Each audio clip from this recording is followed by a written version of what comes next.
So, welcome to this second OLOFOS seminar with the theme of possibility and necessity in science. And since I didn't find anybody for the November talk, I will do something. So, it's really a work in progress. I was working in my office here in the night yesterday after a day of meeting, so it's quite incomplete and frankly weird. So do not hesitate to stop me during the talks if you have any questions. Anyway, we are in a very small group. There's nobody online because I didn't do any publicity at all. So do not hesitate. So what would be the plan? So the question is why there is change at all, change in general. I'm teaching Aristotle. I like Aristotle questions. I said, yeah, why? Can we answer why is there change rather than no change? I said, yeah, that's a good question. I should ask that. So the plan will be first introduction. After that, try to what we should explain. What is the explanandum? What we want to explain. So what is change? After that, some constraint on change that could come from physics, but these are potential constraints because it's not very clear the message of physics on change. But there will be some weird stuff here. After that, is there some scientific explanations of change, especially in physics, because physics is the domain that is supposed to explain change in general. And after that, is there some metaphysical explanations of change? Knowing that maybe the notion of change has to be made more sophisticated than most metaphysicians of natural laws, because they don't have access to, they don't have in mind that maybe the notion of change should be revised. And a conclusion which will be what I will have taught after talking at 1 hour. That's the slide that there's nothing, okay? All right, so what is the question? At least since Aristotle, nature is defined as the domain of change. So that's a basic notion. Nature is where change happens and change based on intrinsic principles. So the natural domain of change. So, and Aristotle is asking, what is change? What could be change? Why there's change? Is change has a beginning? Will change finish? Blah, blah, blah. And all these questions, I think, are absolutely relevant, but never asked today. So I thought, oh, maybe I should make a talk about that. So science has produced a numerous explanations of particular kinds of change. There's a lot of explanation of that. But is there a scientific or a metaphysical explanation of why change, in the more general sense, exists? Okay. So that's the game. Yeah. Do we think it as a given that change exists? No, we don't know. Maybe change does not exist and it's an illusion. But what is supposed to be explained? The phenomenon? I mean, the phenomenal. Yeah, that's the second section about what is the explanandum. What is the explanandum? What do we want? But the question has already two forms because of the contrast class we could choose. There's the same question, what there is change in general, could be understood as why is there change rather than, and it's an expression of Gordon Bella, changelessness. You don't even say absence of change because that's already positing that change could exist. Changelessness. Or what is the ultimate cause or source of change in our world? And these two questions are it's because they have different contrast class. Here, the contrast class, why there is change rather than no change, or changelessness. Here, it's a typical Aristotelian question. If there's change today, where is it coming from? From where it's coming from. And I will try to move between these two questions because I think these are two different questions, closely related, of course, but different. And maybe science is better on this one, or metaphysics is better on this one or the other. Okay, so that's the introduction. Pretty fast. This is the goal. First, what is the explanandum? What do you want to explain? We want to explain change in a scientific context. First difficulty, change is not a scientific term. There's no science of change. There's no sub-discipline in university in modern science that says, our goal is to define change, the best definition of change, what could be change. No. It's not a term of the art. It's not like electrons, it's not like genes, for example. But still, in science, there's a lot of representation of things that could be change. At least that we say that it's change in a loose way, especially in physics. And there's two main kind. One, there's a function that is supposed to represent change in terms of time, dependent of time. So there's a lot of that in economy, in physics, in chemistry, and blah, blah. And these are supposed to be representation of change. And in quantum mechanics, there's the amplitude of probability, which is also something that is supposed to represent change. So you have a certain in state, and you want to have the probability amplitude of the out state, where here it's something blah, blah, blah, and after typically it's something at another moment somewhere else, for example. So these two are typical representation of change. It doesn't tell you what is change, but this is from which I start.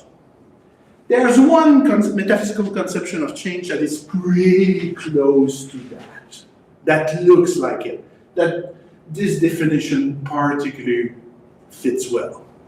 And it's the static conception of change defended by Russell in Principle of Mathematics, but he is explicitly saying that it is the Occam. Is it Occam in English? The Occam understanding of Aristotle. So what is this conception of change? This conception of change is a difference. And in this talk I have a lot of citation, but I try to be a more serious philosopher now. And I put my sources, I even put them at the end. You know, when I'm getting old, you know, I want to do things right. So I'm sorry about that. There's too many words. So change is a difference. Russell is saying, change is the difference in respect of truth and falsehood between a proposition concerning an entity at a time t and a proposition concerning the same entity at another time t prime, provided that the two propositions differ only by the fact that t occurs in the one where t prime occurs in the other.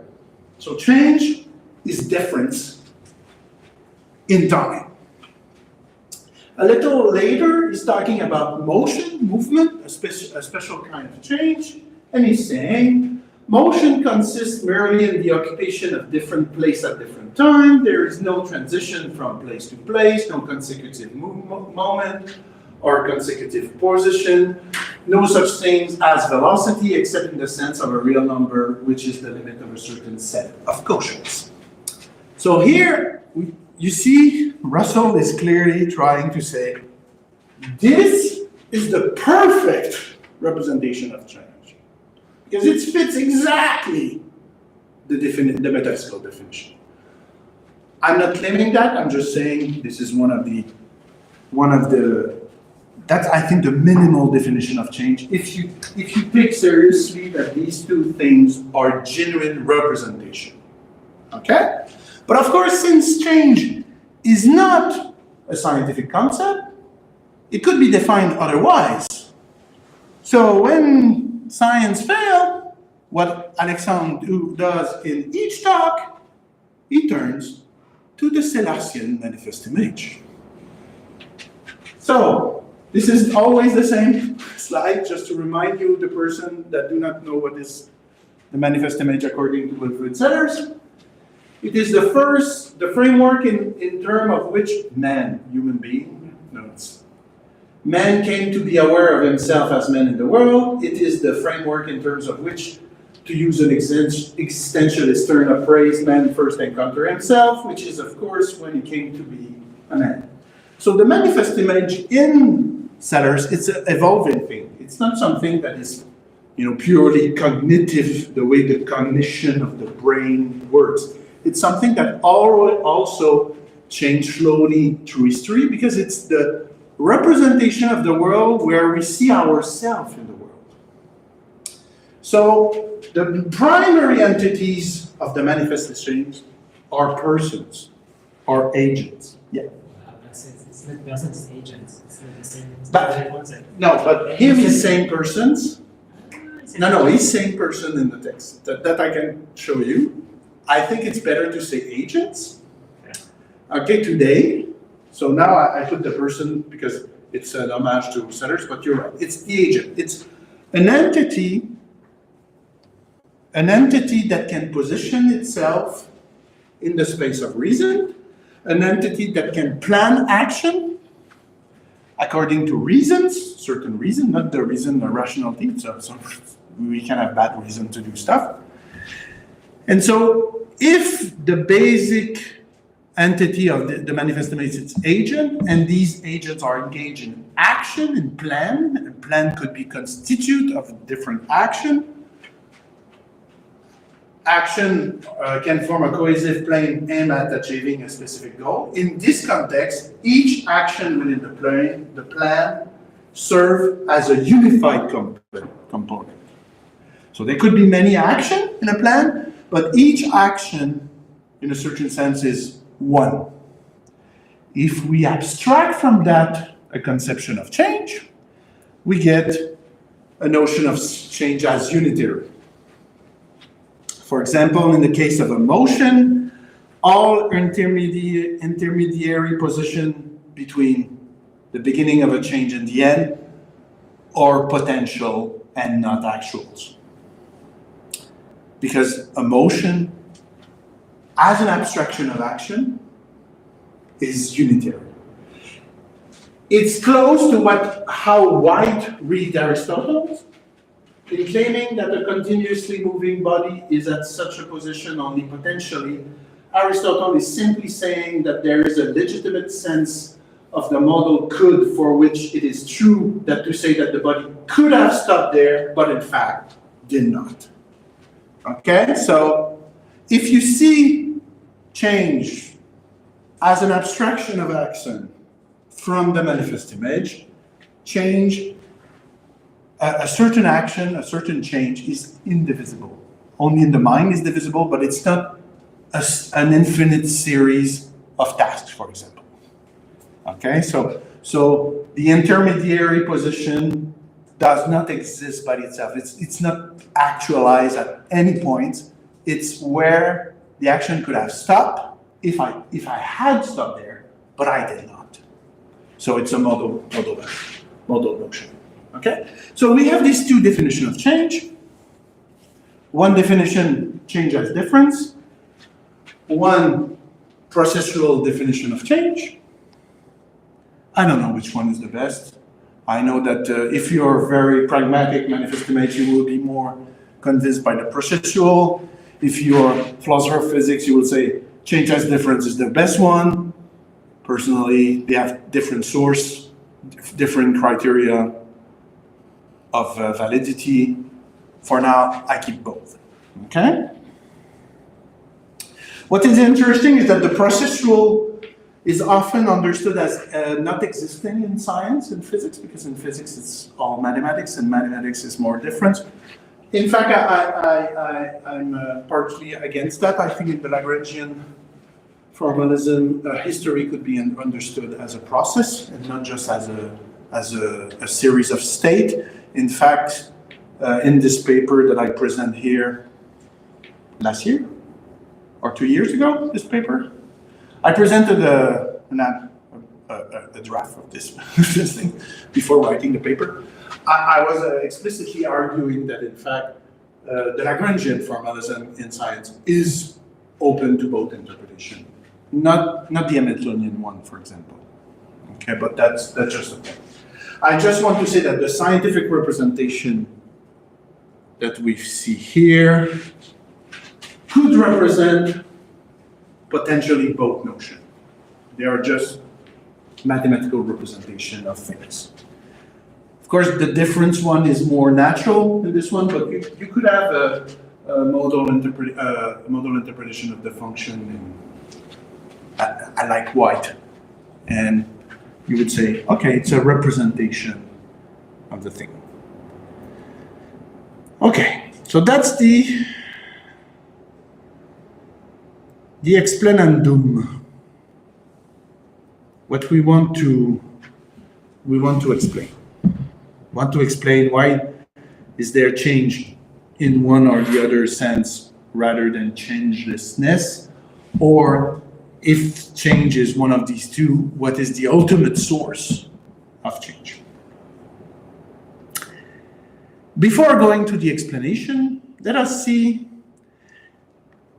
if physics, recent physics, could at least, if physics alone does not determine what is change metaphysically, it can potentially put constraint on such an answer. Science is often a source of constraint for metaphysics or ideas.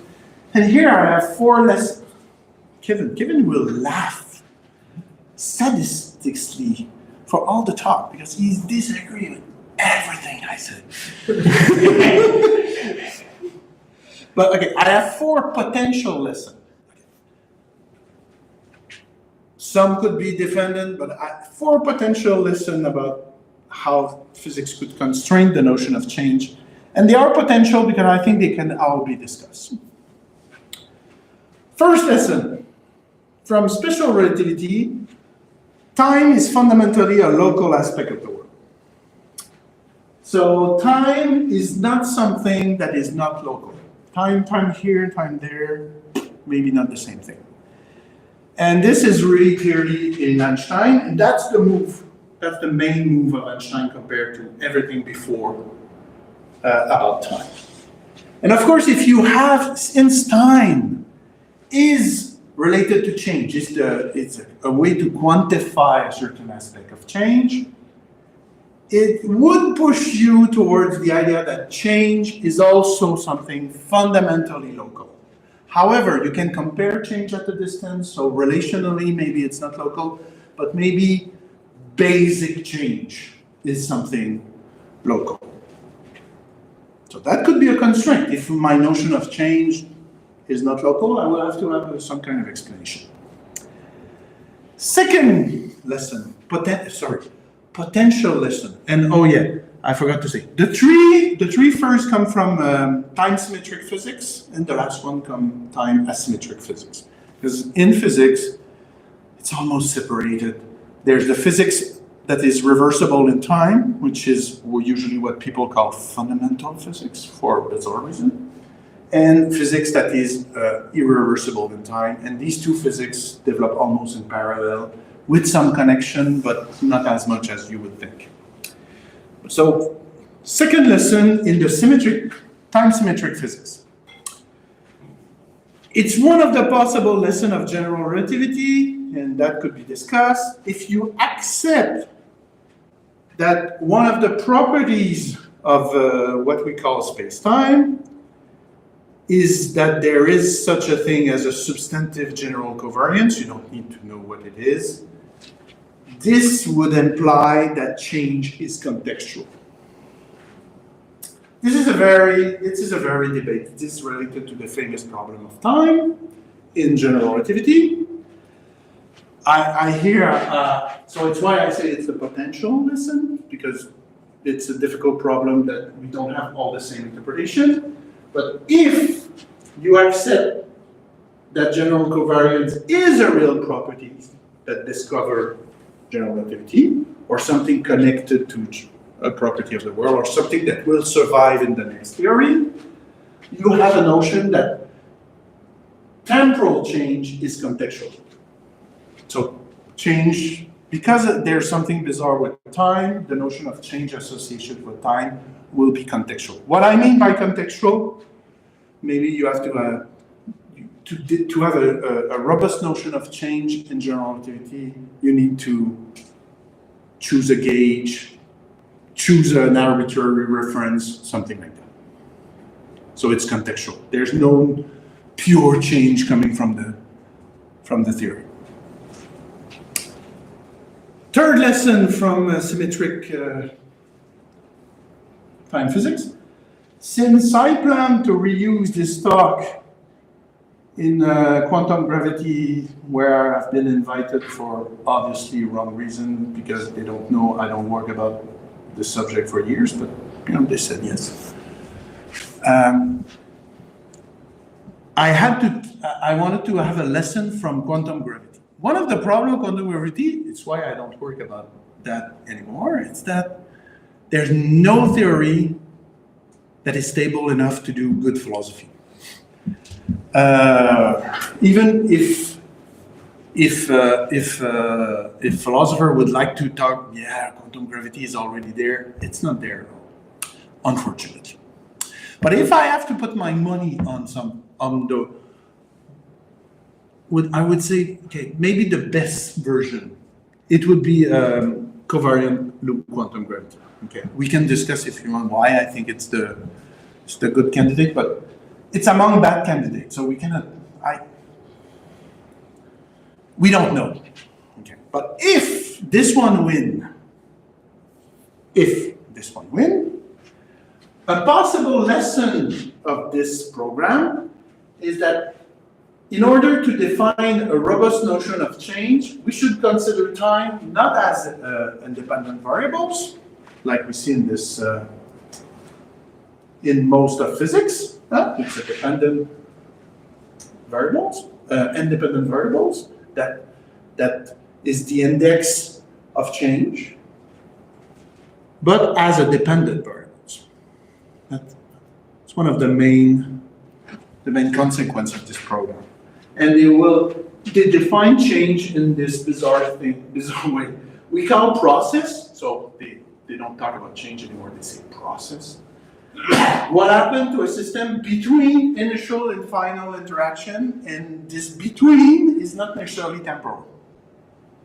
Could be something else, non-spatial, non-temporal thing.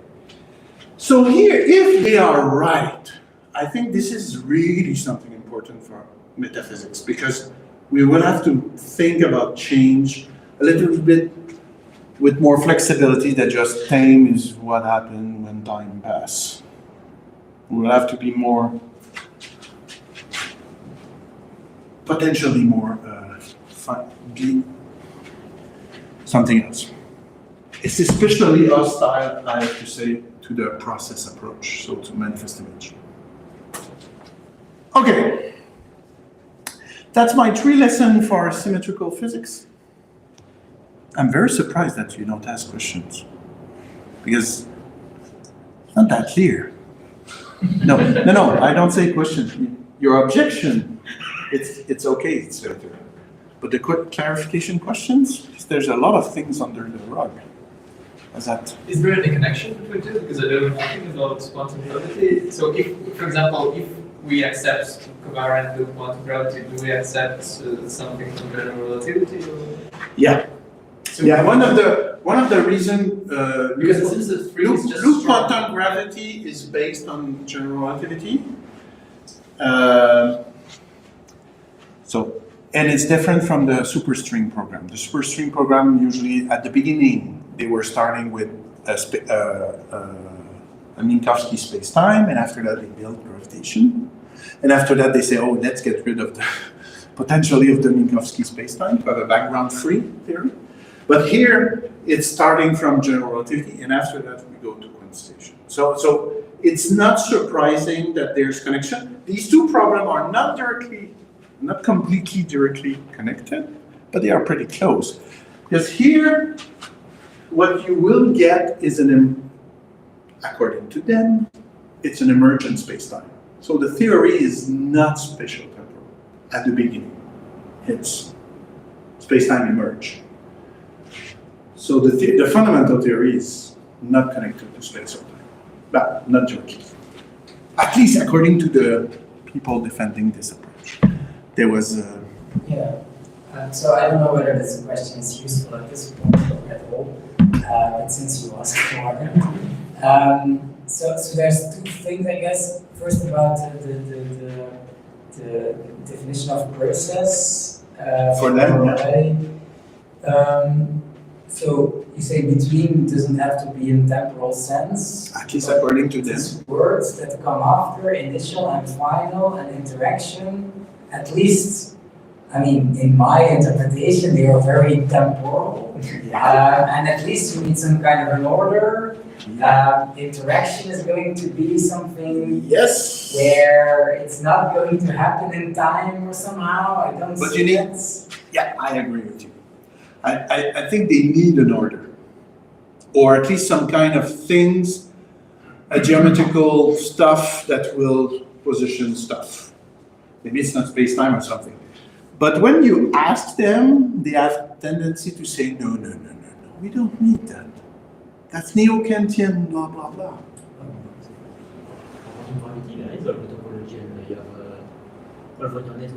You have the networks, but the networks is you build the network, but you don't need,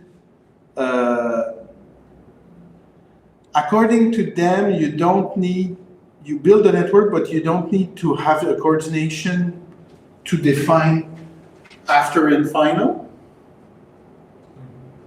outside the network. And also at the end, sometimes they have different entities and you would like to know, are they superposed or not in this space where things are supposed to happen?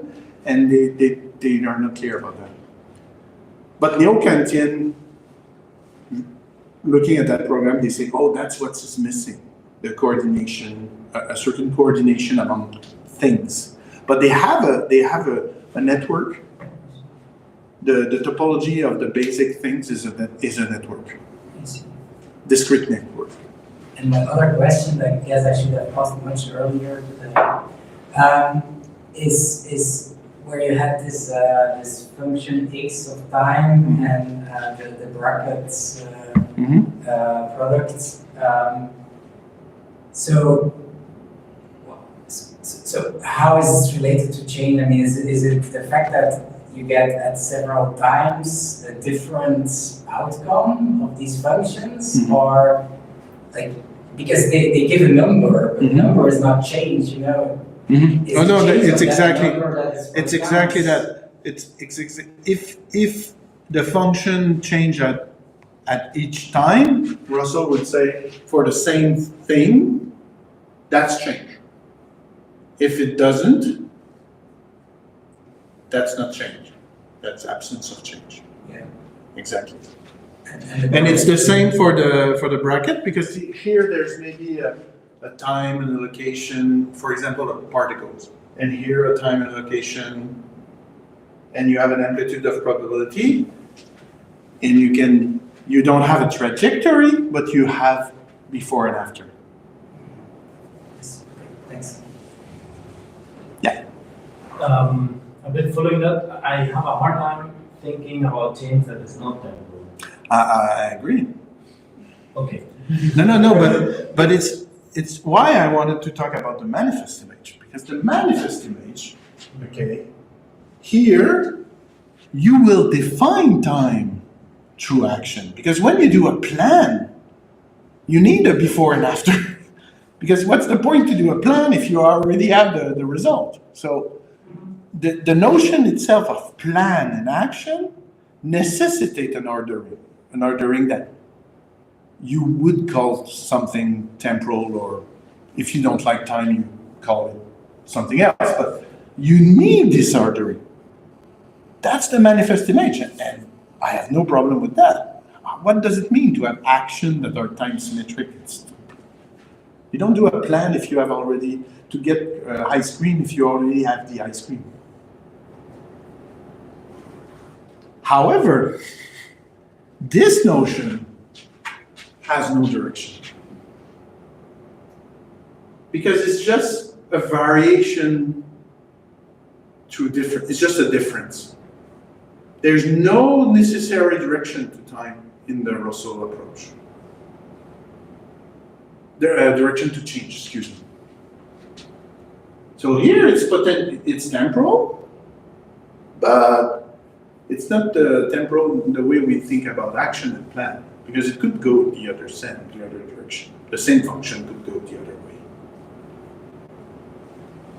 Okay? And all these lessons come from time-symmetric physics. So a physics that do not recognize a time direction. Special relativity, general relativity, quantum gravity.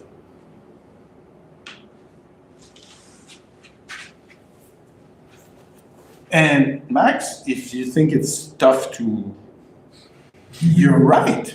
Okay, yeah, nobody would go there voluntarily.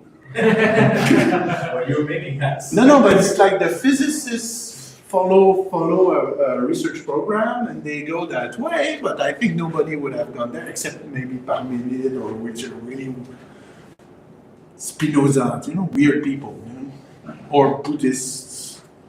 Time does not exist, and things like that. But it's not the ordinary life at all. But here it should be more comfortable because it's the irreversible time asymmetric physics. So that's more coffee, refrigerator, things like that. So here, and this part is never discussed in philosophy of physics, to my knowledge. Almost they don't care about that. It's not fundamental. But it has a connection with fundamental physics. Here I have a nice picture of a nice diagram of Prigogine. So I can even plug a Belgian guy, so it's pretty cool. But born in Russia, so the best, huh? So you have this time-symmetric physics, classical dynamics theory.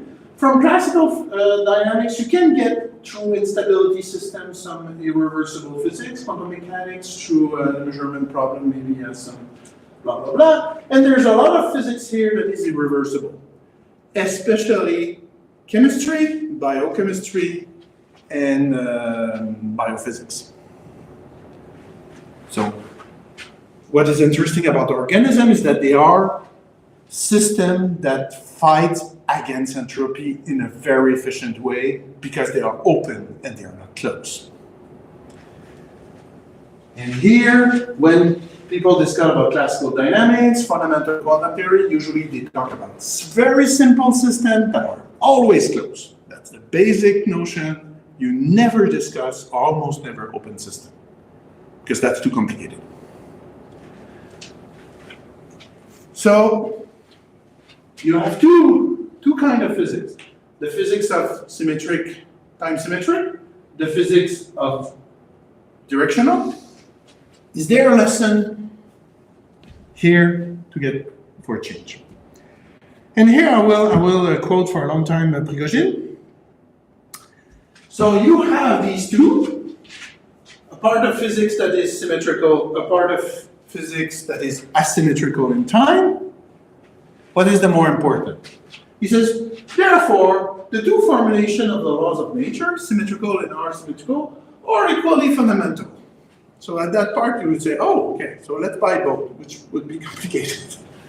But here he has a more nuanced position. It is true that we may consider the world of trajectories and wave function to be the fundamental one. So the time symmetrical physics is the fundamental one. So from this, we have to explain the asymmetry. But if we buy that, from this perspective, we will have to have new formulation are obtained when supplementary assumptions are introduced. We will have to add stuff to explain why biological systems are directional or why chemical systems are directional. So you can start from the asymmetrical physics, but if you want to get to many bodies problem, chemistry, biology, you have to add stuff. That's the standard way of the people doing fundamental physics, and that's the dominant position in philosopher of physics. But, he says, But we can also consider irreversibility to be a basic element of our description of the physical world. From this perspective, the world of trajectories and wave functions, so the symmetrical physics, correspond, on the contrary, to idealization of great importance, but they lack essential elements and cannot be studied in isolation. So they are very good to describe small system, closed system, but they cannot go beyond that. So here, yeah. So in what kind of computer the explanation? The symmetrical physics, the time symmetrical physics. If you say that the world is fundamentally asymmetrical, the symmetrical physics is good, but it's limited. You cannot generalize from it. Or even adding assumption won't get you to the... So you have these two choices. And there's research program in both of them. But you see how the notion of change will be different, the lesson we can get will be different. If the symmetrical physics is the fundamental one, a notion of the manifest image with the direction will be a mystery. You will have to explain it. Adding stuff, discussing, there's all kind of technique, temporal limit, blah, blah, blah. There's a lot of stuff to try to get there. If you say, no, irreversibility is the fundamental nature of complex system, you would be very careful about the fact that the lesson of symmetrical physics are only for very simple and closed systems. Okay, they cannot apply to complex systems. And we have the same in condensed matter, in biology, in chemistry. The physics of complex systems does not look like fundamental physics symmetrical. There's bizarre new behavior and things complex. And that would be expected. These are open systems. But it's important to understand that most fundamental physics has been built on closed systems. Always. Simple closed systems that are supposed to apply to all the universe. So since I don't want to choose, the lesson here is that at least my conception of change, we should be careful about, we don't know what is the right one. Reversible, everything will get to, reversible will explain everything, or irreversible has to be bought as a basic assumption. And of course, the notion of change will have to accommodate this, because if you are in symmetrical physics, there's more chance you adopt Russell as the main one. It's the easiest one because there's no natural direction. If you defend procedural, you have to say, okay, how can I get this direction that I have in action in a brain in the world that is governed by symmetrical physical law?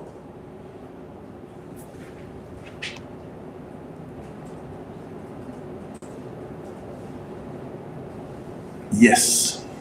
It's probably going to lead us too far, but so with the symmetrical physics. Yeah, time symmetrical physics. Yeah. You most physics is time. include quantum mechanics, right? Quantum mechanics is time symmetrical. Yeah. The wave function is. The wave function, but not the measure. Oh, but that's my point. Yeah. What's the use of wave functions if you can't measure them?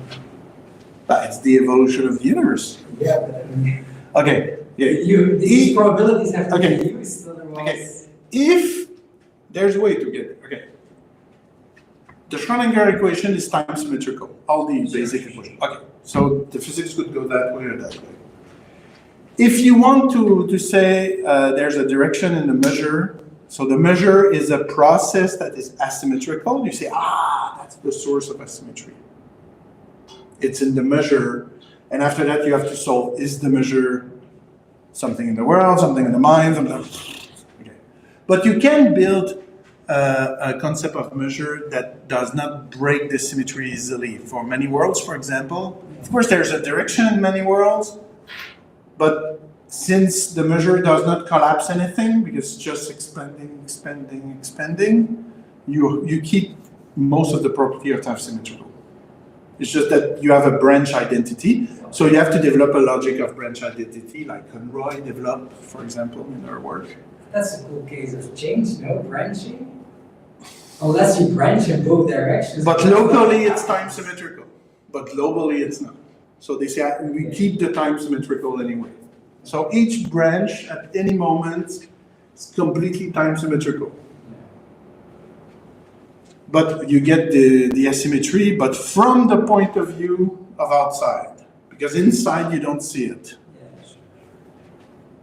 So they are happy. It's why many worlds, one of the reasons many worlds quite people like it now, it's because you keep the time symmetrical thing. Because if you have a real theory of collapse, like GRW, you put the asymmetry by hand in the model. It's like an action of measure collapse. Yeah. And there's asymmetry there. And it's uncomfortable because they all believe that fundamental physics is time symmetrical. You said before that nobody wanted that.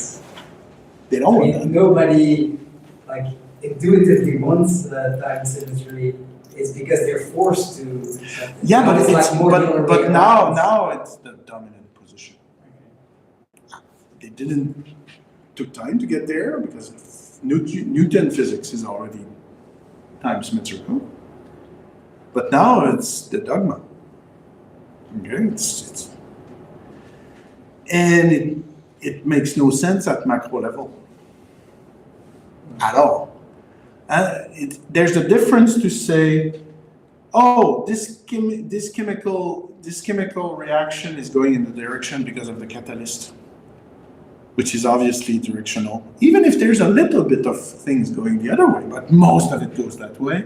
And say, no, it could go the other way if you wait long enough, like more than the time of the universe exponent something. And they say, okay, the time symmetrical, they have to adopt something like that. They have to say, okay, no, it's just a question of time. The ergocity property. One day, it will come back. Because there's a unique solution to the dynamics, blah, blah, blah. But of course, people like Prigogine would say, oh guys, the world is clearly asymmetrical. Look around. So, but on the other hand, Prigogine is not saying that the symmetrical physics was bad. That the gain, quantum mechanics, Newton mechanics, it's great advancement, but you have to find a way to articulate the two. In the arrow here, it's a lot of papers to make sense of each of these arrows.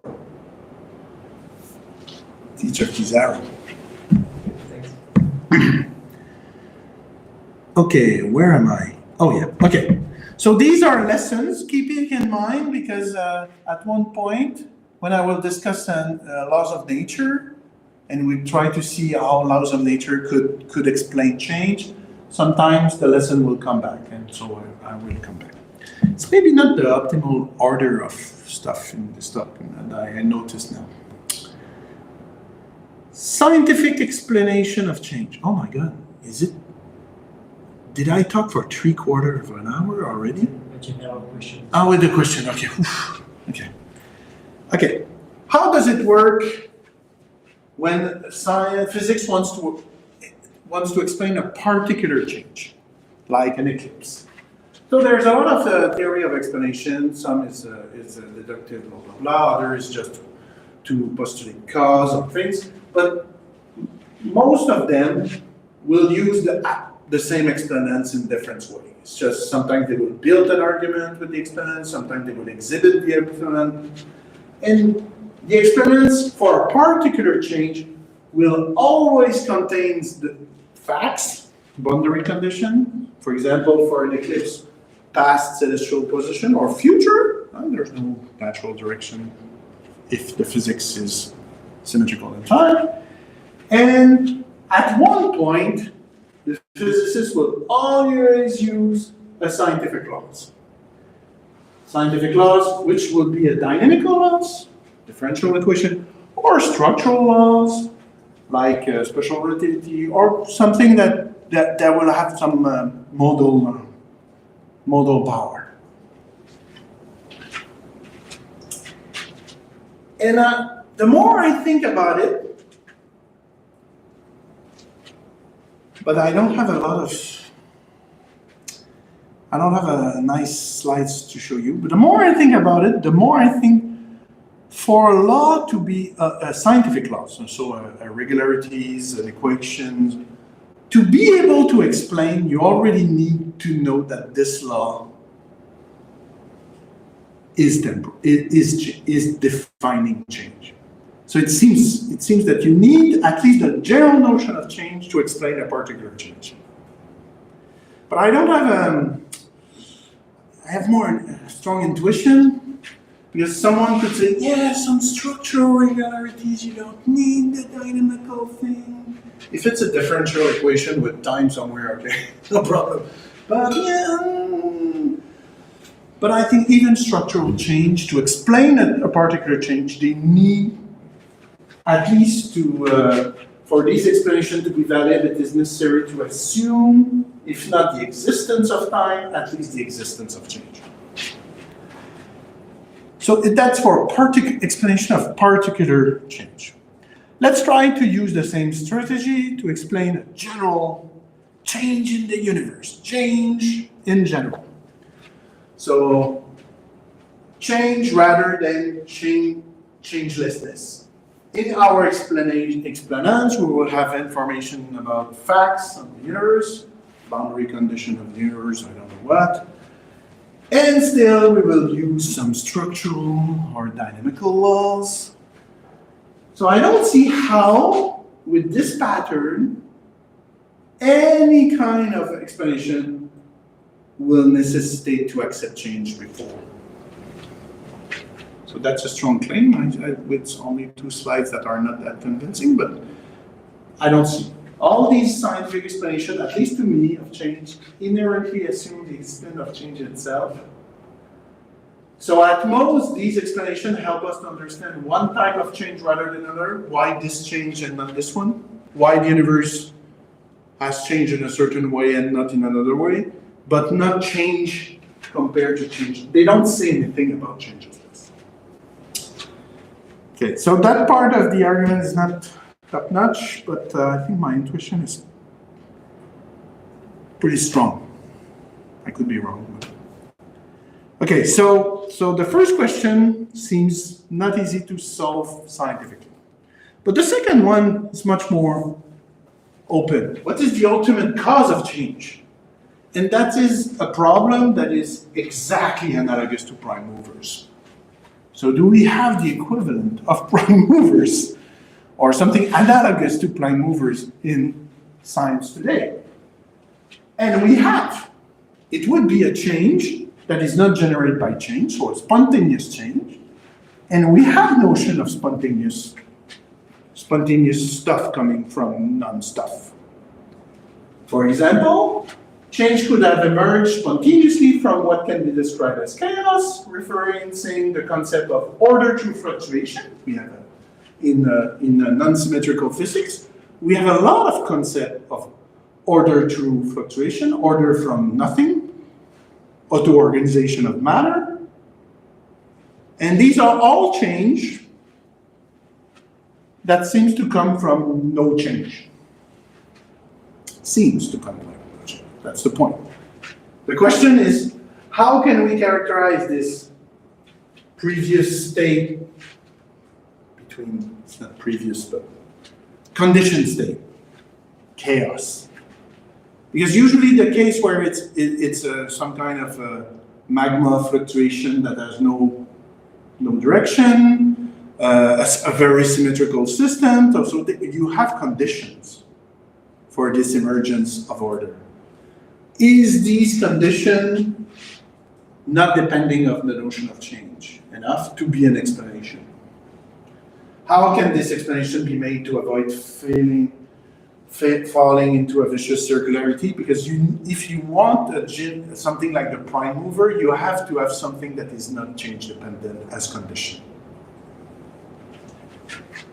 And these tools were not developed for that kind of question. These tools were developed to explain spontaneous order in matter, which we see in many cases in chemistry and in a lot of kind of physics. But maybe there's here something that we can use to solve my problem, to be analogous to the prime mover, but I don't know how to do it, and I don't know enough physics to judge if it's a promising avenue. Okay.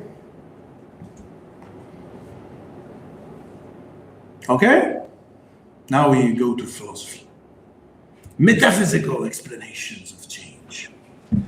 So the primary approach today in metaphysics to explain change, before it was always God, but God is not available now in current metaphysics. The primary approach to explaining the existence of change in metaphysics involved proposing a model structure or something model that explains it, that cause it. And most of it's laws of nature now.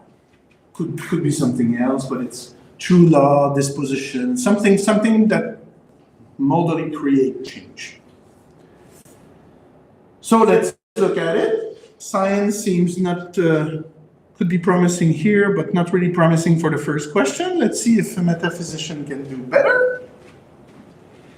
Let's go again to the current notion of laws. If everybody, do you all know the current metaphysical laws, regularism, governism, primitivism, dispositionalism, all this ism?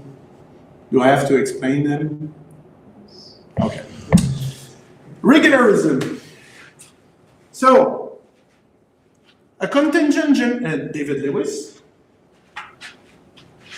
How could you not like a guy that seems so happy to do philosophy?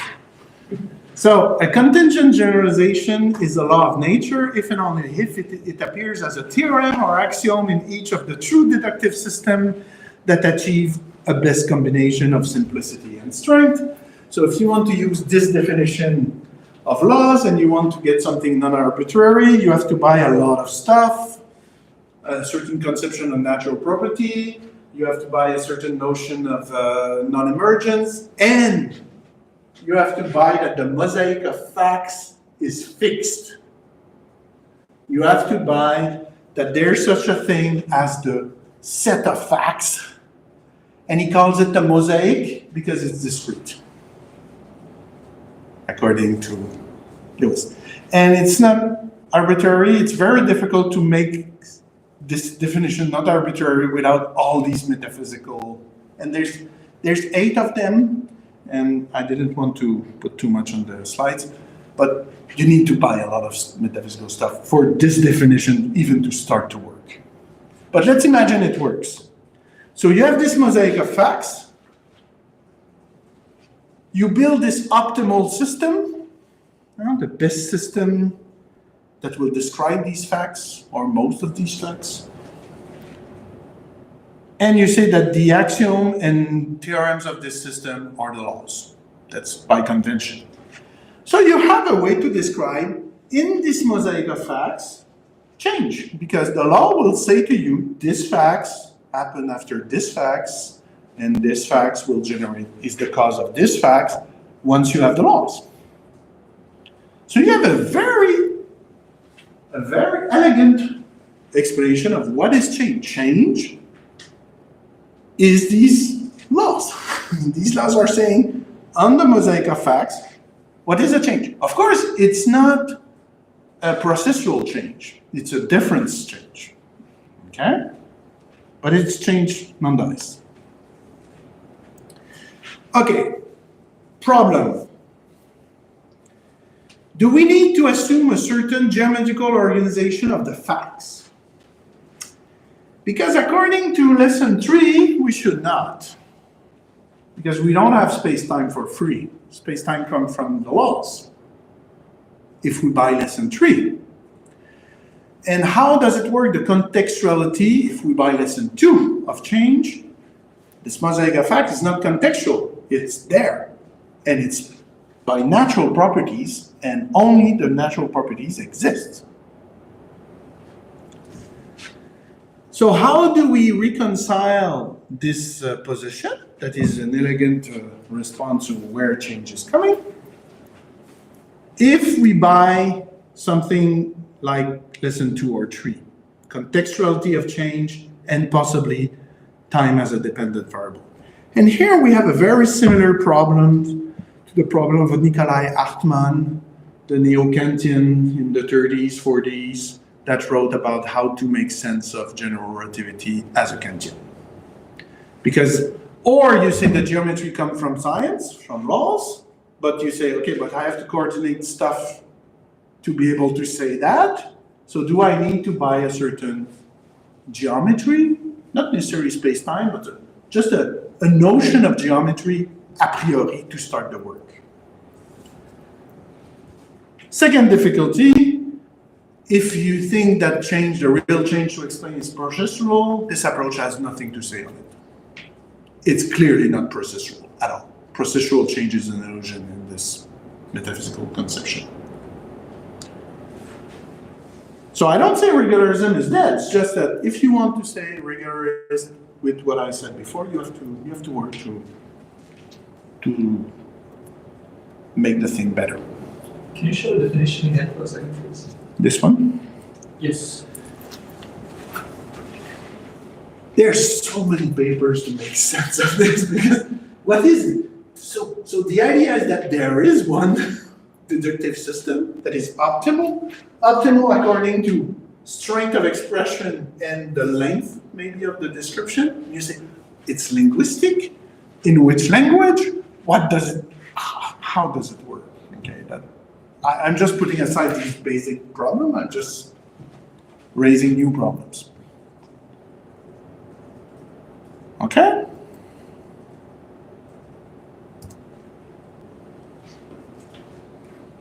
So I don't say, yeah. A lot of people in quantum gravity, of course, it's their favorite conception of laws, but I think they don't realize that they have to say something about geometry.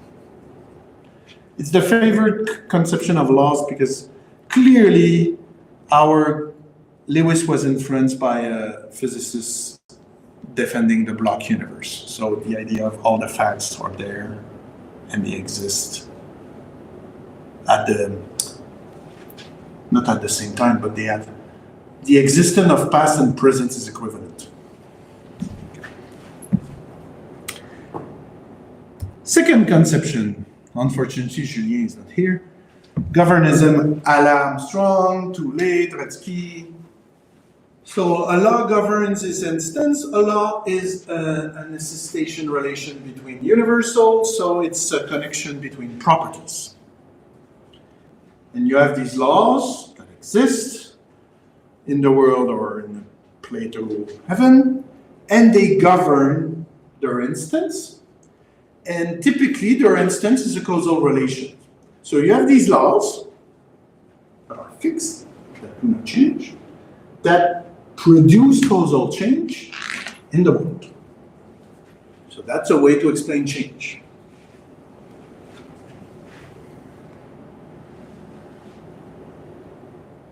First problem, here I have a long passage because often people do not believe me when I say that Armstrong is defending them. That Armstrong himself says, yeah, but I cannot guarantee the system, my metaphysics do not guarantee that there could be causal relations that are not governed by laws. What do you call that? There could be, while blah, blah, blah, blah, while it is natural to expect that the universal to be operated in this way, so they generate causal relation, I do not see how to prove that they must be so operative. The importance for our argument of the notion of purely singular causation, causation without law, is that it brings out the logical possibility of gestation without law. So even if you believe that this is a very nice explanation of change, there's change that are not explained by it, according to the guy building the theory to do exactly that. First difficulty, do we need a special explanation for these causal changes? Second difficulty, if we have the contextuality of change, if we buy lesson 2 and 3, and possibly some aspect of lesson 4, you will have to have a theory of universal or a theory of quasi-universal context-dependent, of universal that are not context-dependent, or an indexical theory of universal. So universal differ from context to context, and they are the same. To my knowledge, nobody has seriously developed an indexical theory of universal, except this chapter 3 here, because the identity criterion of a universal, something looks red here, looks blue here, but it's the same red. That will be a difficult thing. Maudlin suggests that we should use as a metaphor, as a technique, principal fiber bundles in geometry to build the identity through an abstract space, which is, okay, why the blue here and the red here is the same, are two instances of the same color? Because the blue here where become the red. And you have a connection notion of change to guarantee the identity of the universal to different instances that do not look the same. I think it's a very elegant and, but you see how after this paper nobody wrote about it, because that's how to build a context of a indexed universal theory. It's not for nothing that there's a very funny passage in this chapter where Maudlin says, why nobody changed the theory of universal in 2,500 years? Because we don't know how to do it. It's not. But I think if you want to take account the lesson, you should build that. And of course, if there's any voluntary to do it, I think it's a nice project. It's a very nice project. I don't know how to define the context well and all that, but okay. I'm close to the end. Dispositionalism, the philosophy. Oh, sorry. Yeah, I had a question about. So the singular, not governed by law changes pose problem to govern it. But why they don't pose problem to the regular? Because in this framework it will be just described not necessarily by the law. No, in this framework, there's things that happen that looks like cause but are not. In regularism, the regularism will say only what is governed by laws is nomological. The rest is a contingent generalization or an apparent causality. But why I was interested in accounting for contingent changes? Because they don't care. Because it's a mosaic of fact. It's a brute fact of the world. There's no explanation. Okay. So because they buy the mosaic at first, it's a brute fact that there's things that look regular but are not. Okay. Here it's more complicated because he buys the law first, and there could be different laws in different worlds.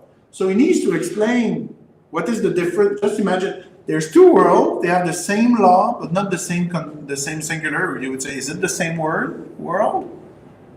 So he gets in trouble because of that. Because he has a contingent notion of laws. Laws could have been, these necessitation connector between universal could have been different in another world. There could be other world with different physics law, natural law. But if you have this singular thing, it becomes much more complicated. It's why Armstrong thinks it's an important point. the fact that it cannot exclude these cases make the metaphysics much more complicated. Because these are genuine causal change. It's just that they are not nomological. But they are causal. For Lewis, they are illusion. It's in your mind. They are there, but brute fact.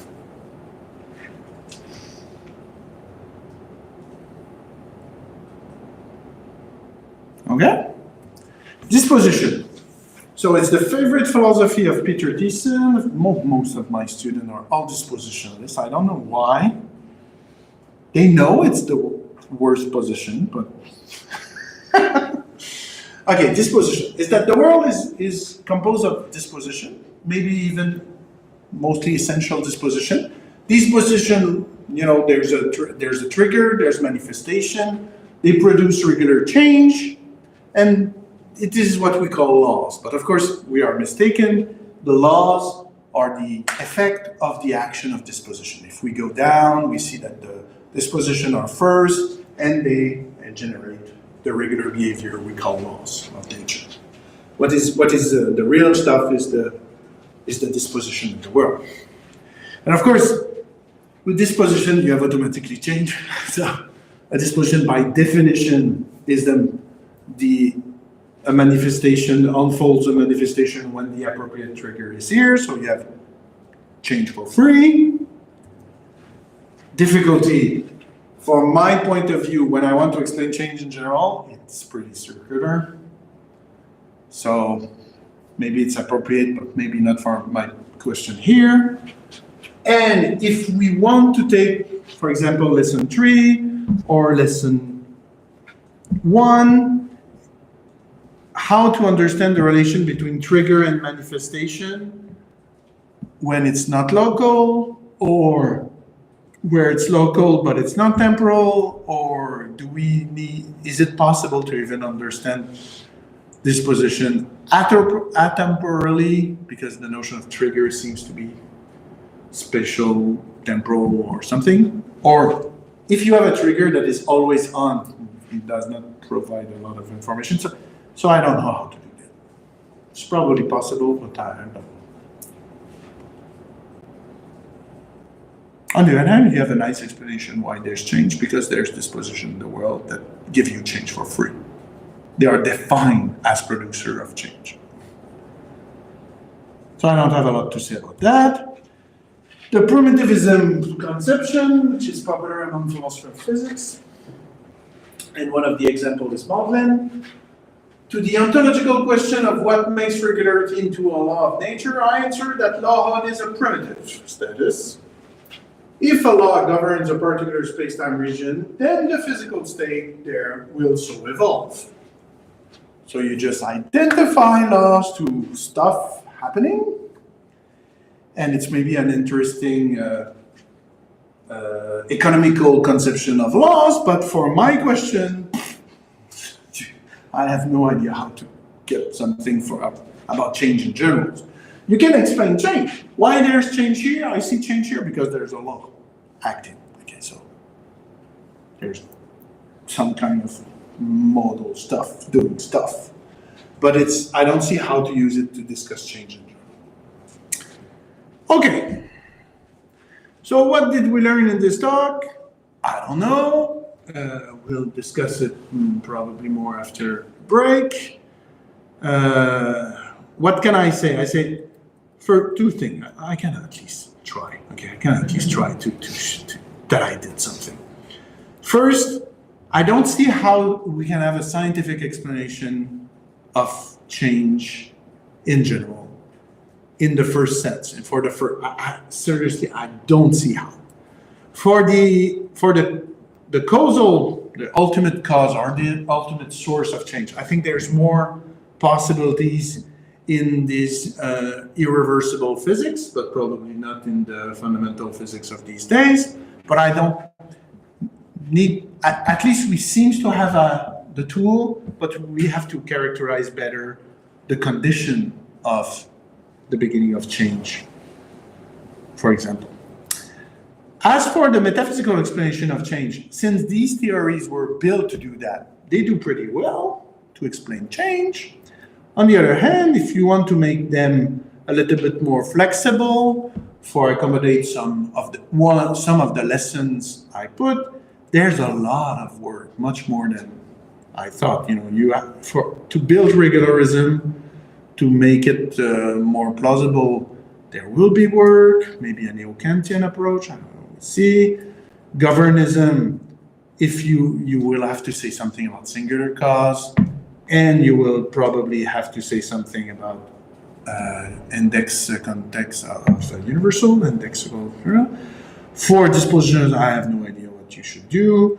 And for primitivism, maybe it's not the right question. Primitivism has other virtues, but surely not to answer question about change in general.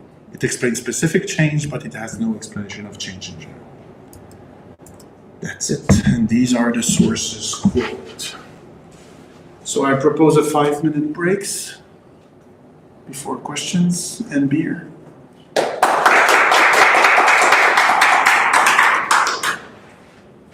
Very long presentation.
When? Yeah. My first question is about when you talk about change, it seems you like to talk about causation. I mean, you is there non-causal change? Yeah, maybe.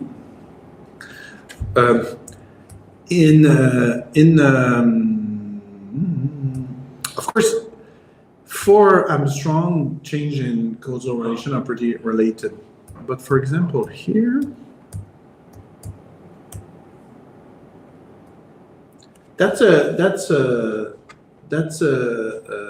it's difficult to use causality to say why fluctuation and generate disorder.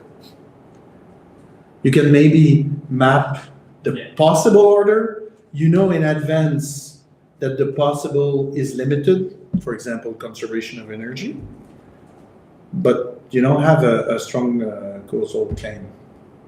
But you could still, that depends what is in chaos, but there's an interesting notion, because there's a passage of Poincaré that I read recently on that, saying Poincaré is a deterministic guy. So, but he explored the possibility of indeterminism, and he says, what would be the rules in indeterminism if it's not anything goes? It will be a limitation of the possible.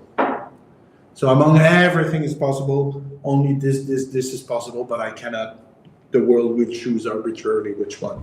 So he says, and it's a very troubling passage of the Sciences Hypothèses, because he says, the conservation of energy in a deterministic world makes no sense at all. Because the future is fixed. What's the point to conserve whatever? Because the future is fixed.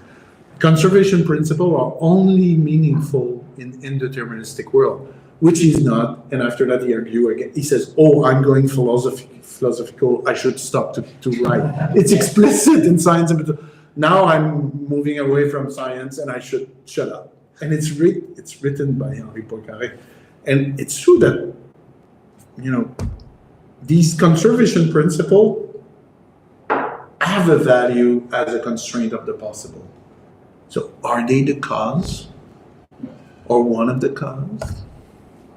You would say these are difference maker, at least in a conception of cause as difference maker. Yeah, but not the cause, one of the cause. Yeah, just the two representation in your slide seems I can use the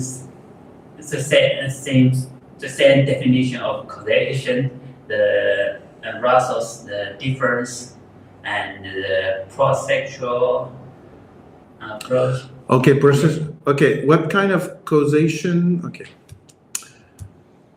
So the notion of cause in most of these guys doing metaphysical of laws is processual.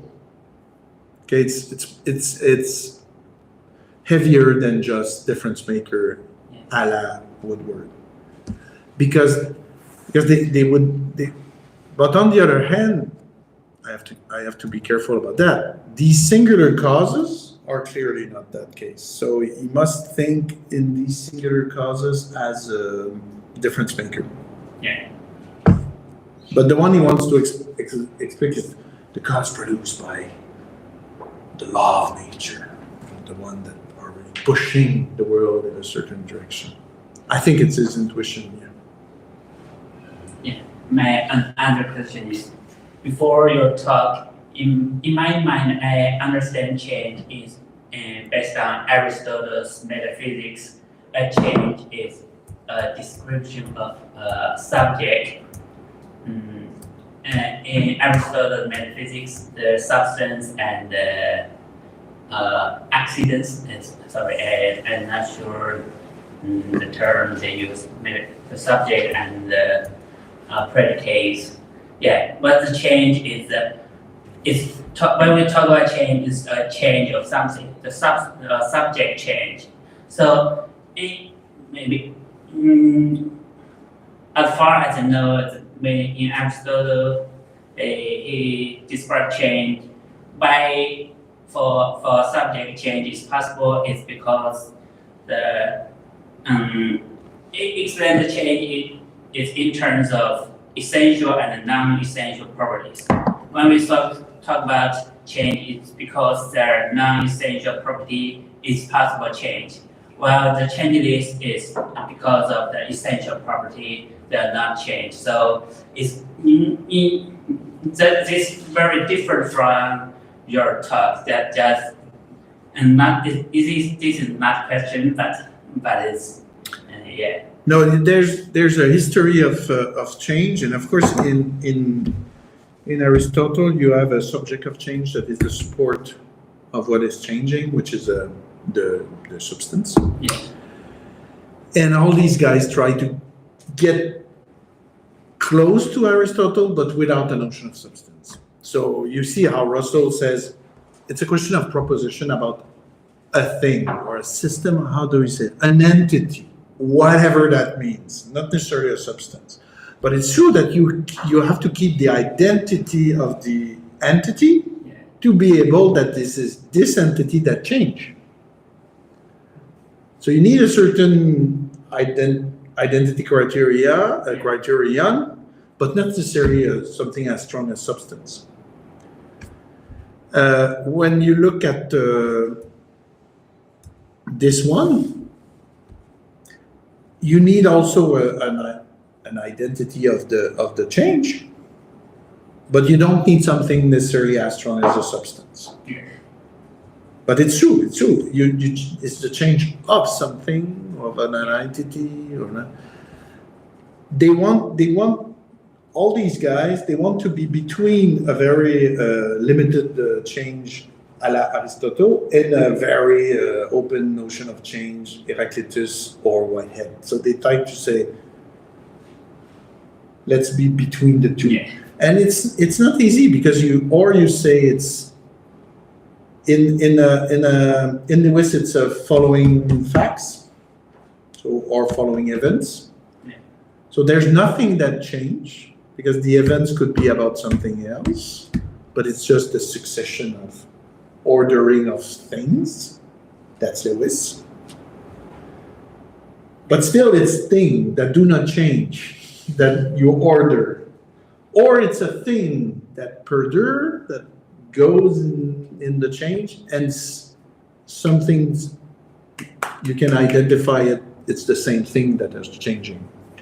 But so between these two, I'm not sure they choose. They say, we'll see what works. But you're absolutely right. You have to identify something that you follow. Even if it's not a real thing. Yes. It's a sequence of events, or it's a thing, but you need an identity criterion somewhere.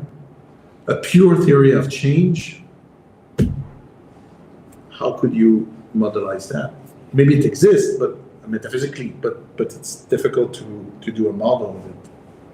Thanks. Yeah, you clarified my confusion.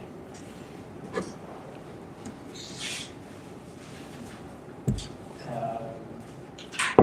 have many questions, but let's start with a rather basic one. So, I'm laughing because your basic question are never basic. oh yeah, go ahead. I mean, it's not easy to answer, maybe, but it's like really on the basis of what you're doing. By the way, great talk, very interesting. But so.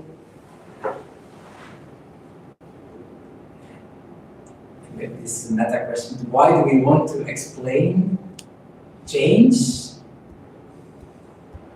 while I would expect us to explain stability or something? You know, that if there's some kind of a union, mosaic, whatever, I mean, of course things change. It's completely random. I mean, it's all an accident. The surprise is that there's actually things that remain stable if I change in the sense that I don't know, I'm losing some cells in my body. What stays the same is the fact that I'm still me and there's still a body and it's more or less have the same functions. So you see what I mean? Like Mhm. the weird thing is that things stay stable through change, not the fact that there's change in itself. And then you need all these things about Yeah, laws and so on to I explain understand. why there's stability in change or symmetry. I understand your intuition. And some people has the exact reverse intuition. It's change that, of course, everything should not change. So we need to explain why it changed. But it's an intuition. You know, if you start with the mosaic effect, and the mosaic effect is a brute fact, absolutely, you would say, why is there order in the brute mosaic effect? But if you start, for example, with the guy with the principle of sufficient reason, Leibniz, you would say, I need to explain change. Everything should stay the same all the time. Because you need a sufficient reason. You see, this is one of the what you express is very interesting because it's the basic intuition of philosophy. Are you starting from invariance? Are you starting from... So Aristotle starts with invariance. He wants to find the thing that does not change and change will be secondary to substance. And other guys says, no, everything changes all the time. So what is complicated is why is stable, and we'll look for laws. Which laws are stable? It's too strong intuition we have and go to different research program. And I'm always surprised about that. To give you the Aristotle. Aristotle says the question about, in the physics of Aristotle is only interested in the second question. Because he said the first question is not a question of philosophy of nature. It's not a question that can be solved by observation and substance reflection. When you buy substance, you already buy change. And you discuss what is the cause of change, blah, blah, blah. The first question, he says, it's a question of dialectic. So it's a question that you go with permanent and you just propose stuff and nobody is right and maybe we'll get somewhere. And it's another order of questions. But someone could start exactly the reverse. Someone would say, okay, there's nature is one, Spinoza, everything is one. Why is there difference? Why is there change? So I don't know. I don't share your intuition, but I see in the history of philosophy that both intuition are very strong. Some people start from change and says, how is there tables if everything is changing all the time? How is there organism? And others start from, and nothing should change ever. And there must be a sufficient reason for the breaking of symmetry. So I have to say that in this project, I did not think much about your question. I should have. From where am I starting? Because I got inspired by teaching physics of Aristotle, but if I had taught metaphysics, maybe I would switch the thing. So I don't. But I have, yeah. I agree that this intuition, there's both intuitions in the history of philosophy, but today in physics or something, is this like everything has to be one or something and stable? Is that an intuition that is? But that's very, but okay, in the history of physics of 20th century, and this is my reading of the history of physics, we can discuss. At the beginning, they were saying exactly the reverse, okay, because they were trained as neo-Kantian, all these German guys. So the basic idea is that there's not much order in the world. Order is in the beholder. So it's order. We look in the world and we decide to modelize the ordered part. Because maybe the world is a mess and a thing in themselves and we don't know. And the success of physics made people, wow, there's a theory of everything. And we should aim to a theory of everything, which is the super order world. And now there's still this current of the very strong fundamental physics, but there's all these current of people saying, yeah, but we completely forgot about this physics that is irreversible. or this physics of complex system, or this science of many bodies problem. And so maybe it's not as unified, and it's more contextual, and there's the notion of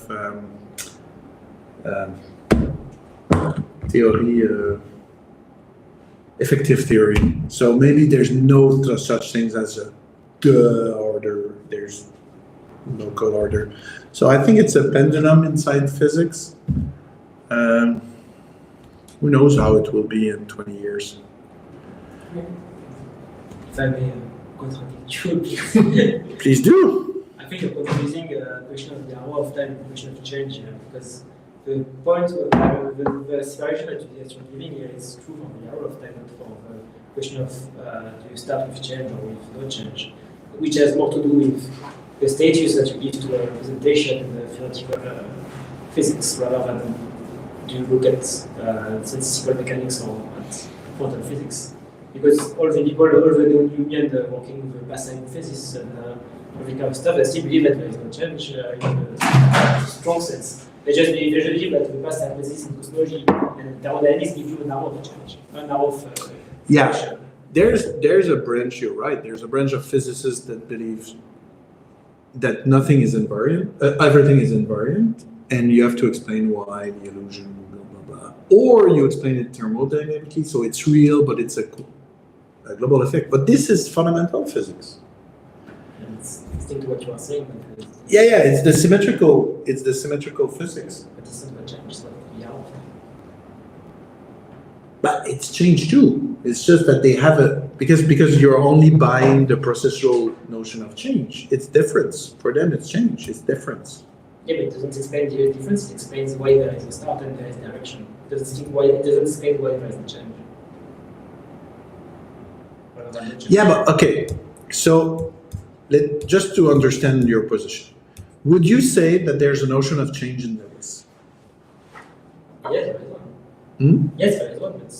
But the mosaic of facts is fixed. There is one. It's a different. It's a notion of change that's different. I don't say Okay. it's not. I'm just saying that the argument that you are giving and so on to Peter was about the branching of physics and the fact that depending on if you look at more statistical mechanics or more asymmetrical physics or something like physics, is something that explains what is the difference of do you believe there is an arrow of time or not, and it's not a question of do you have a different notion of change, because both. What I tried to answer to, because he was saying, is there the notion of order? Everything is order, or everything is.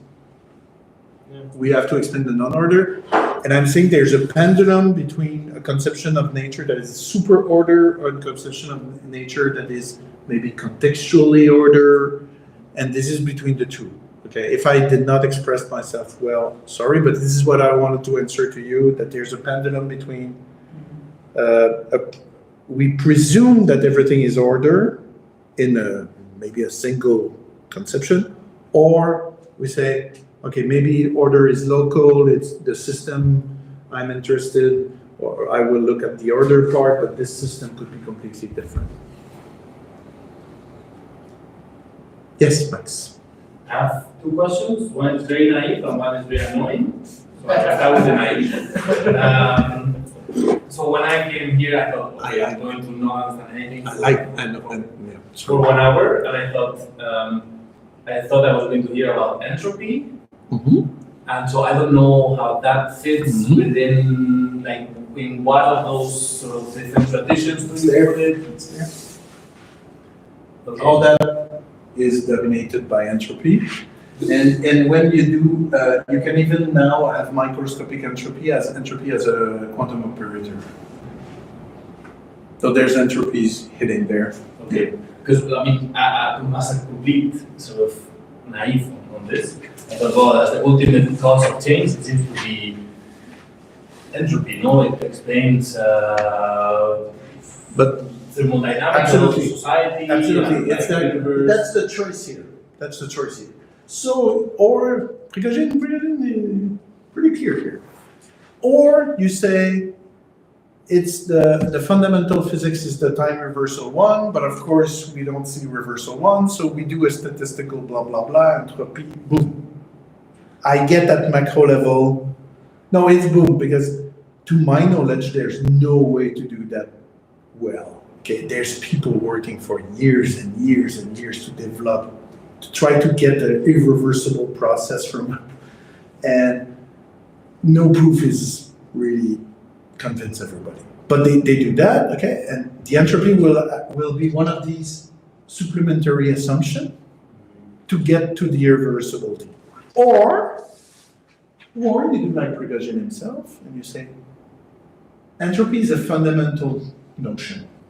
Okay, it's not just an assumption that I had on a reversible physics. It's a fundamental notion, and the reversible physics now is a special case. And I work with that, and I built non-reversible thermodynamics and non-equilibrium thermodynamics like Prigogine and all these guys. But it's a choice for now. It's this paper, this thing is in 1980, and I think the community is not yet fixed about this choice. I think they mostly chose the first one.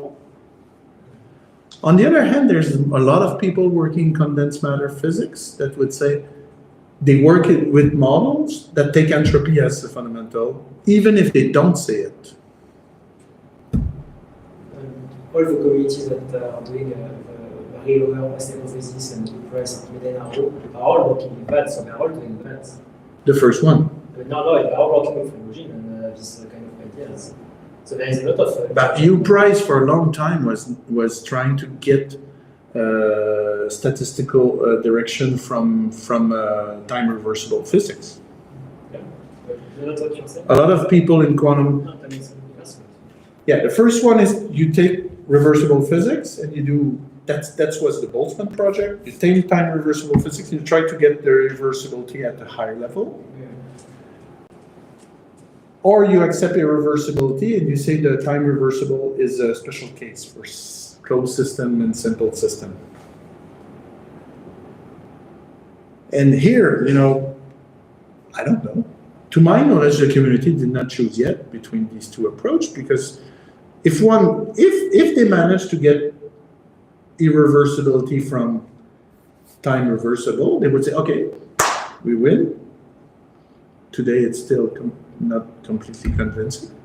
If they manage to do more with the other research program, okay, but the other research program is already saying that the first one will fail. That's the point when you buy entropy as a fundamental quantity.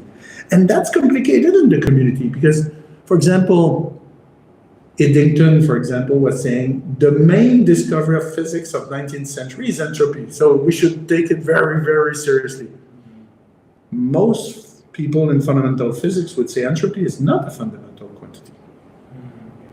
It's an important quantity, but it's not a fundamental one. We should not buy the second law as a fundamental theory, as a fundamental claim. It's a statistical effect. It's not a fundamental claim. On the other hand, now that we have thermodynamics at the micro level, I think we are moving towards that. But I don't know where the community is going now. I'm not doing sociology of science. And when I was working in physics, I was working with the people that really dislike that kind of physics, so I don't know. But you have the best of physics by Lower's that is exactly that, and it has been hard. And by Lower's idea is exactly that, you put entropy, but in a more cosmological way, but it's using the same pattern that you're taking about, so it has been out for. So yeah, that was published in 1980. I don't know if today it would be different. Doesn't seem so. Can I ask my annoying question? Oh yeah, please. I like an annoying question. So, what's the point? no, I mean, but it's a sort of cultural history of science kind of question, very expected. I feel like there's some linguistic dimension to this whole thing. So, because at some point you said, process is like change, so it's the interchangeable. And then I think, if I understood correctly, the debate between you two before was that you seem to say that the arrow of time discussion is the same thing as change, and you seem to be saying that those are two different issues. So I'm wondering whether like there's a linguistic aspect to how that's or in general absolutely. European language rings and change, or Yeah, that's confusing. You're right. No, you're right. You're right. That's confusing because for example, there's the processual conception of change, which is the becoming. Often in English we talk about the difference between becoming and difference. And it's often called non-static dynamical notion of change, processual notion of change, compared to the difference or static conception of change. And what is even more confusing is that these two that are quite important in the community, they say, okay, change will not be connected necessarily to time anymore, but we will call it process anyway, just to make people more confused. You know? Huh? No, they are not philosophers, but even in science physics, I could understand a student saying, but the process is not in time? No, not anymore. Because now it's time-free physics, blah, blah, blah. So it's true that, but it's very difficult to talk of change without using all process, change, movement, things that are themselves implying change. Even cause sometimes almost look like change. But what the point we had is that for a big part of 20th century, the question was time. People put the notion of change a little bit on the side and say, is there time? Is there a direction of time? There's no time. Is there statistics time? All of time work, and blah, blah, blah. Because they thought that they were all agreeing about the notion of change implicitly, and maybe the debate was about the direction of time. How do you get the direction of time from a time symmetrical physics? Okay.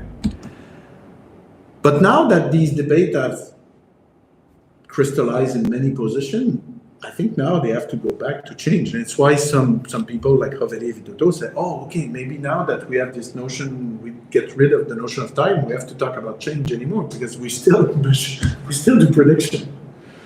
So at least we have to talk about change. But it's a new debate. So you think that the notion of change is more fundamental than this arrow of time? The notion of time is more fundamental than the notion of time. That I'm absolutely sure. The notion of change is more fundamental than time. Okay. Is more fundamental than time. It's just that since in physics we had this very strong tradition to put function time as an independent variables, and we had a lot of success doing that, time became almost something, and especially Newton, time is external. But even without Newton, the success of modeling with this variable, these specific variables, was so efficient for so many years that we almost divide time and change implicitly, without noticing it. Because still time continues when x stays stable. So even when there's no change, time continues as a variables. But once we get to time is the 4 lessons.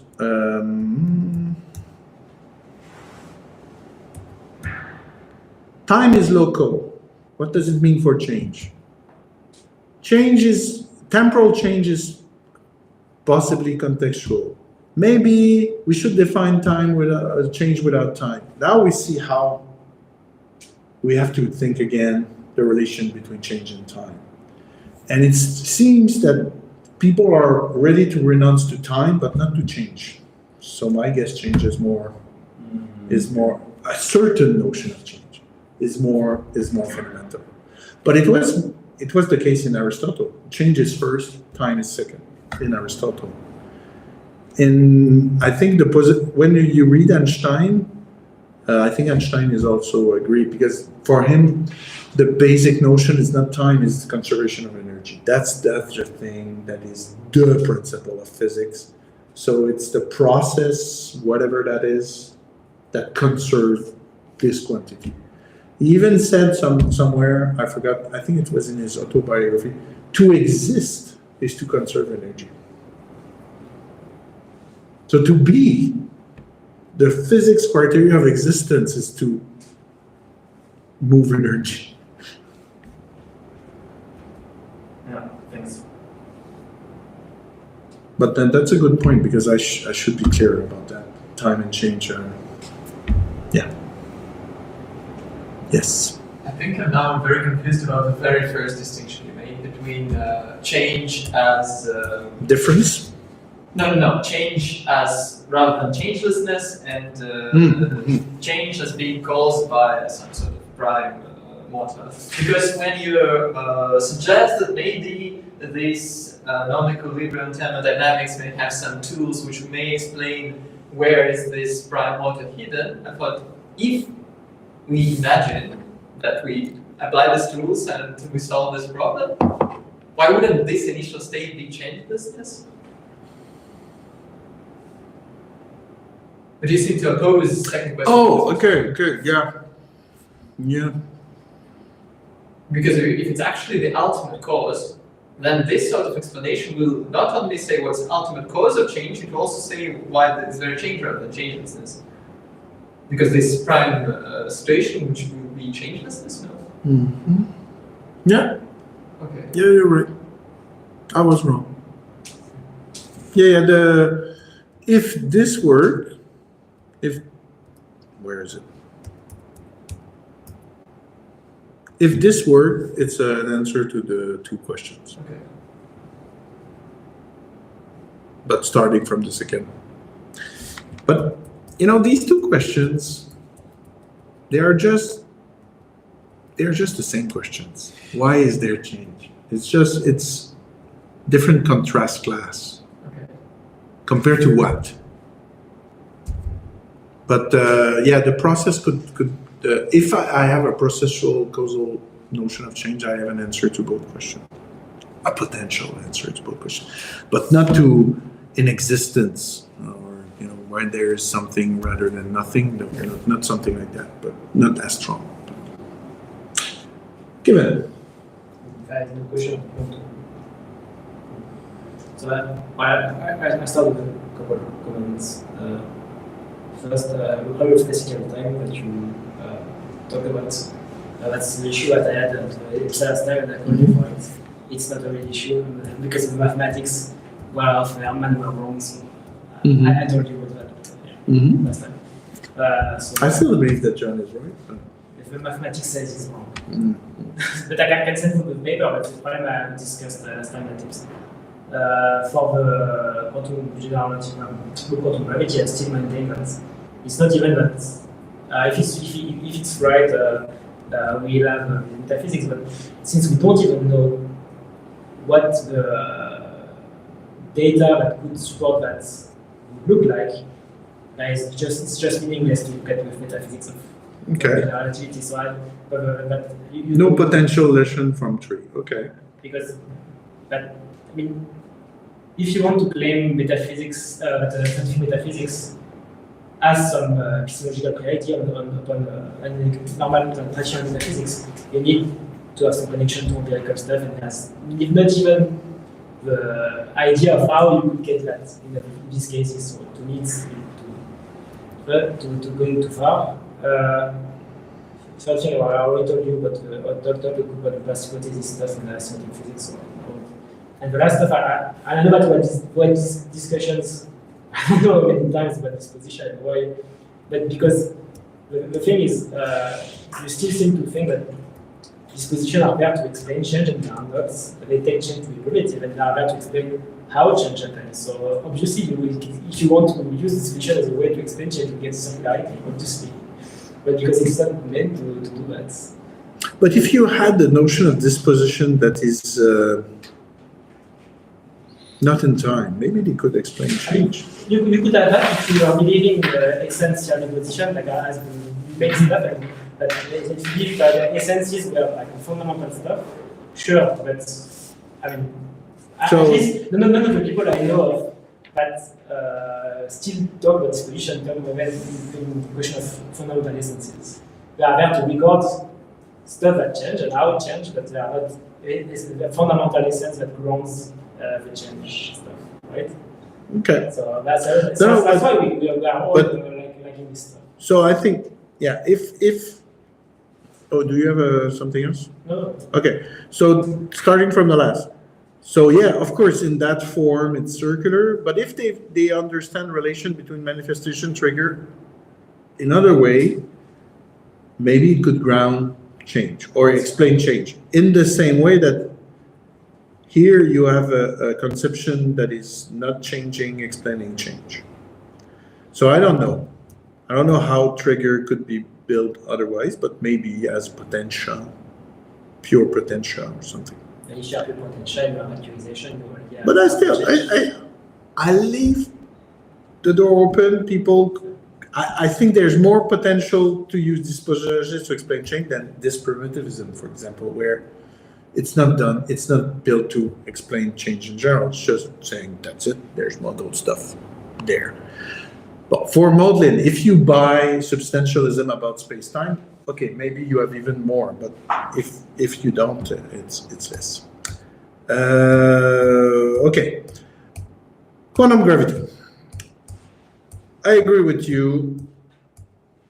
Now, when you choose a quantum gravity program to say something, is a question of taste. It's not a question of taste. You don't even know how to do that. It's a question of taste. It's art. Okay, it's a question of taste. I concede that there's no empirical facts whatsoever, but question of taste. Then it's meaningless because if you're doing No, taste is not meaningless. Other criteria than empirical data could be used. Okay, I disagree with my mentor, John Norton, that you should only do philosophy of science about well-established theory. And I agree, yeah, it's better when it's well-established. If it's not about well-established, you have to put your cards on the table and say, okay, it's a question of taste. And between the two actual programs, I think that the first one is more promising. Why? Because it does not start with Minkowski spacetime. On the other hand, I agree with you. For now, who knows? Maybe it will be another program. It's not my point. My point is literally it's meaningless. Literally. But how you do? But how? Why? It has meaning to scientific metaphysics only if theories that you're using capture some empirical stuff, attach some relation to empirical stuff. If not, But the game of metaphysics. no. I don't believe in naturalized metaphysics. So the game of metaphysics, what in Armstrong capture empirical stuff or in Lewis? No, nothing. But it doesn't start with it. You don't need a. If you take science to metaphysics because you believe science has something to say and has some implicit privilege, if not, why use science at all? But the authority of science, it's not only the empirical part to sustain, it's stronger in the empirical part, but the authority of science is not everything in science that we discuss of it is empirically based. But then the authority is social, and the question is a question of social metaphysics and not of metaphysics of the natural world. For example, we discuss a species in biology. But maybe we should take that to No, but that's an interesting, it's a methodological, and we'll finish now. We discuss species. Species is not a concept, the concept of biology that is much better is population. Species is we don't know what to do with species in biology because is there selection at the species level, or is it a real group, or is it more population there of things that are a lot of genetic? But we still discuss metaphysically species because it's important. It's an important classification for us, and we would like to know if biology is saying something about it, even if it's not a very well-grounded empirically term. Would you say that we should say when we discuss species, since it's not empirically sustained really well, a species, not the population of the same species, should we not do it?